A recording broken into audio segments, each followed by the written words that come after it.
Jonah Pipney with another reaction video with the Chicago Bears. This time I'm doing a preview video with the Chicago Bears versus the Dallas Cowboys. Before I even start the video, I'm going to start off saying right now through YouTube that I do not own the rights to RDJ Clean Living Music. I just really like listening to his music, and I'm just going to do it for this one. All right, let's get started with our opponents, the Dallas Cowboys. Surprisingly, they are the number 1 ranked offense, along with the number 8 ranked defense, which surprised me a lot that they this good ranked, but they're 6-6. Dak Prescott leads the NFL in passing, which didn't expect that either. The man has completed 298 of his passes out of 447, which is 66%, and he's thrown for 3,788 yards with 23 touchdowns and 11 interceptions. Man, I didn't expect him to have this type of year. Maybe it's because Ezekiel Elliott, I said Elliott, but okay, I said it correct, but Ezekiel Elliott has fallen off just a little bit. He's still a top rusher.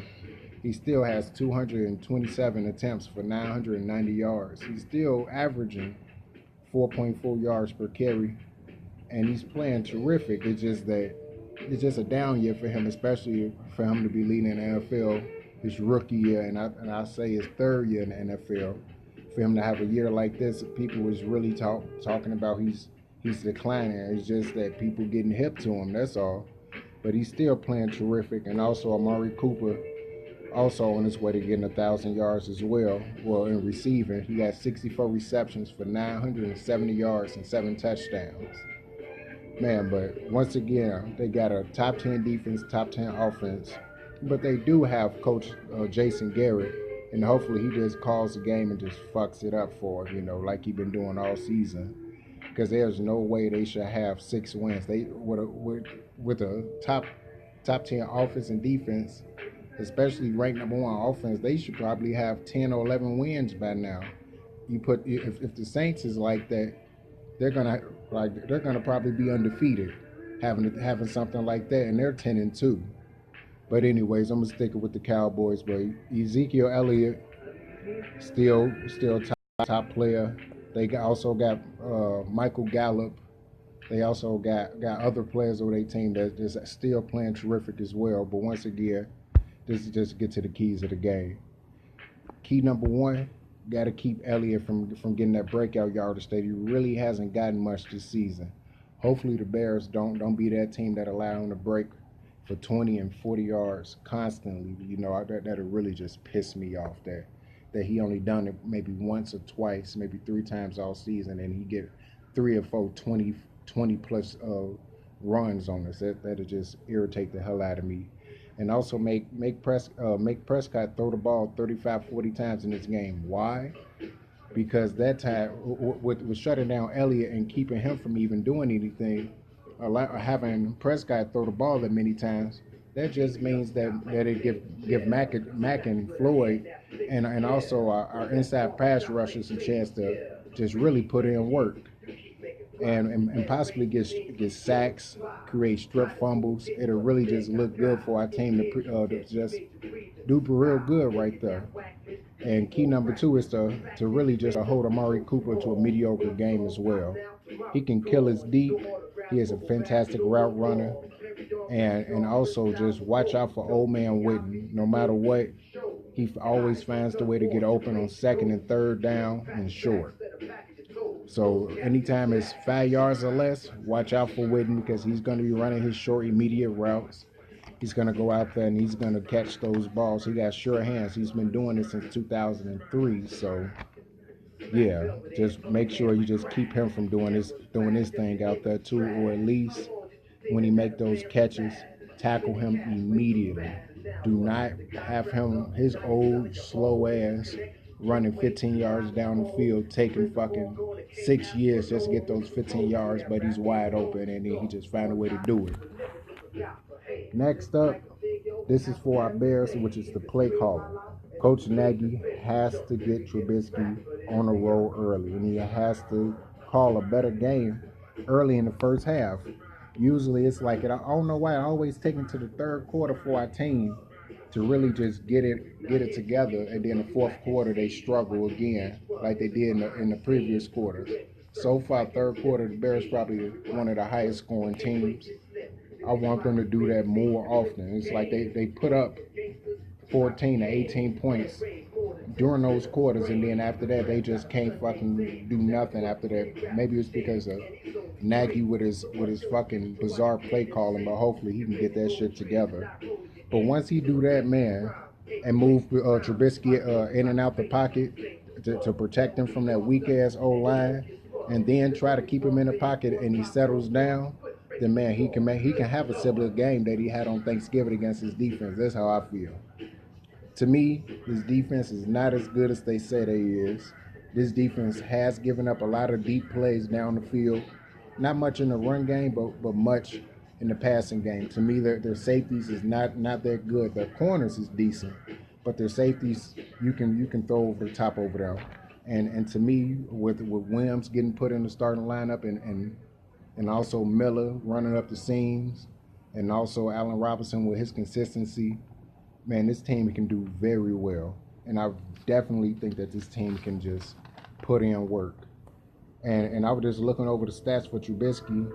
He hasn't done bad, but he hasn't done great.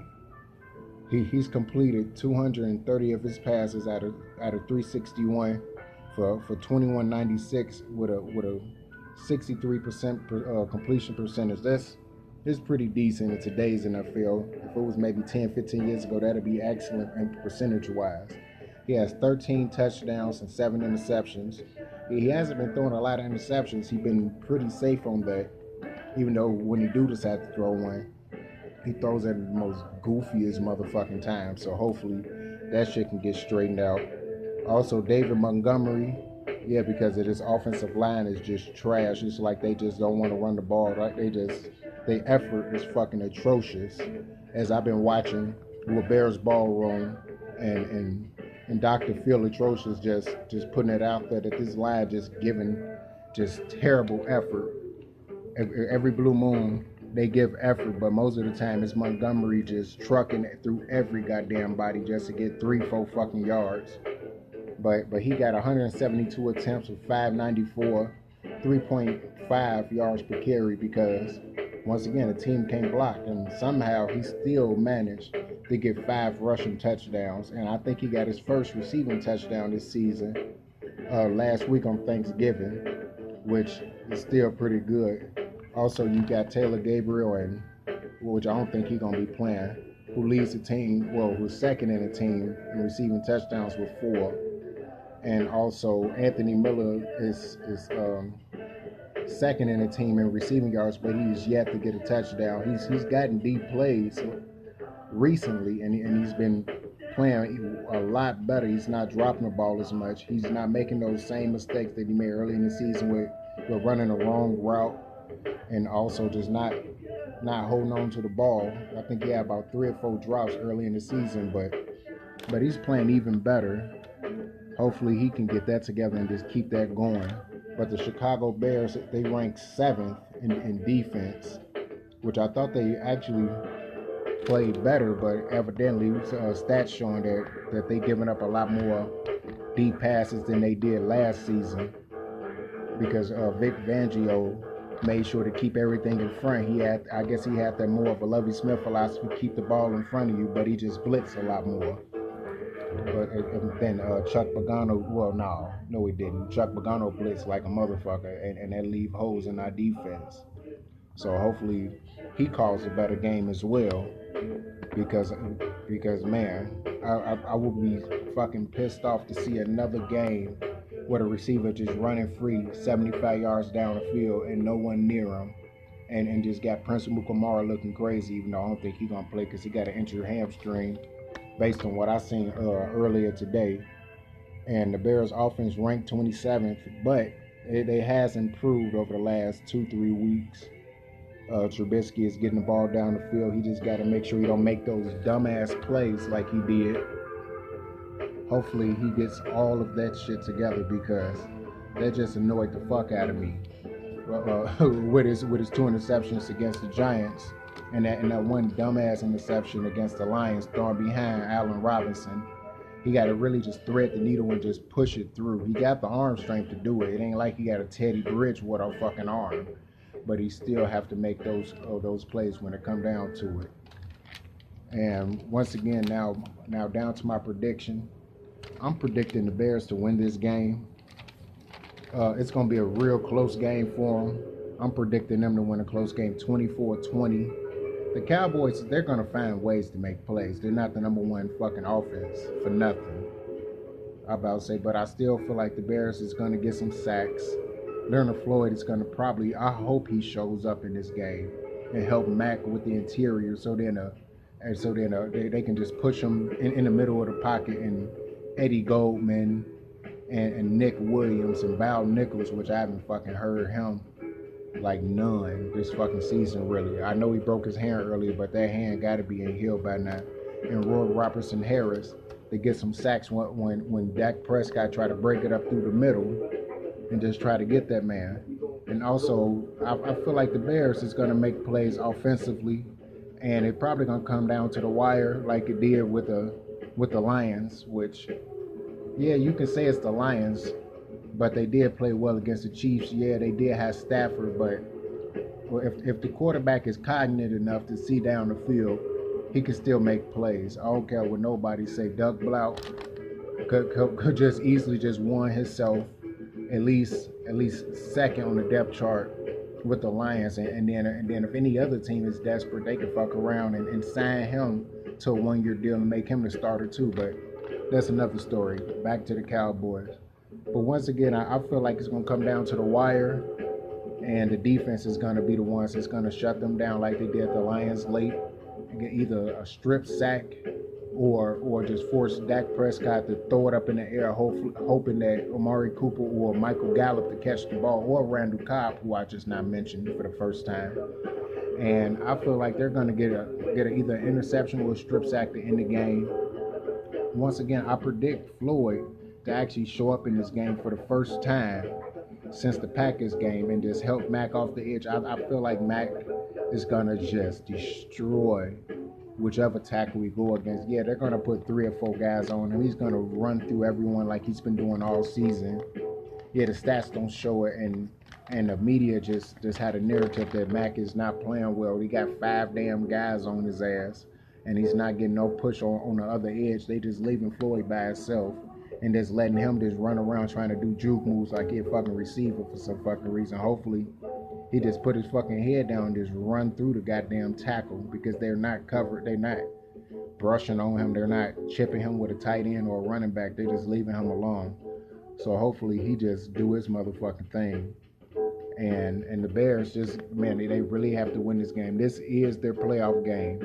Matter of fact, every week is going to be basically a playoff game. They have to win in order to stay alive, because after the Cowboys, you got the Packers.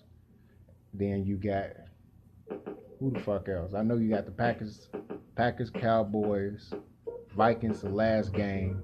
I can't remember who got the fucking game in between, but I still feel like the Bears are gonna win out the last 4 games. Just gotta look over it again so I can see, so I can just put that in perspective. But yeah, they're gonna do well, and then having Hicks back next week against the Packers is just gonna fuel the fire. I still say take out Val Nichols and put Nick Williams in his spot when Hicks come back, unless Hicks is gonna play spots, probably third down here and there, and then probably come in on the first series play here and there. But put Nick Williams what Val Nichols is at, he's really haven't been doing nothing. Roy Robertson Harrison just hasn't been doing much since the first few weeks of the season. So once again, I'm predicting the Bears to win the game 24-20. And just go Bears. I'm hoping that they win out and just give us a good season, a promising season, because they really hasn't been doing much early.